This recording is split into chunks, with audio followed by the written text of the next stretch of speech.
We zijn zeer tevreden met de uitkomsten van de nieuwjaars-event. Ik denk dat we in ieder geval een duidelijke boodschap hebben gegeven aan zowel de overheid als de ondernemers, maar ook aan alle anderen, ook onszelf. Een duidelijke boodschap hebben meegegeven dat 2016 het jaar moet worden voor actie. We moeten blijven praten, dat zal altijd zo zijn.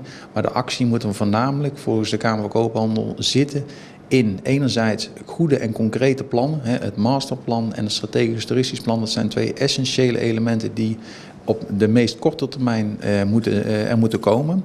Maar ook er moeten goede plannen komen. Niet zozeer er moet een plan komen, moet het doel zijn, maar er moeten goede plannen komen. En uit die plannen, daar moeten uiteindelijk gezamenlijk daar acties uit komen. Waar we ook gezamenlijk aan gaan werken om te zorgen dat die economische ontwikkeling er komt. En dat ook iedereen er aanspraak op kan maken. En dat zal er uiteindelijk voor zorgen dat als we in 2017 dit gesprek weer hebben, naar aanleiding van ons volgende nieuwjaarsevent, dat we hopelijk terugkijken op een succesvol jaar. En dat is ook hetgeen wat de Kamer van Koophandel zeker zal gaan proberen en al haar inzet zal geven om dat in ieder geval te bereiken.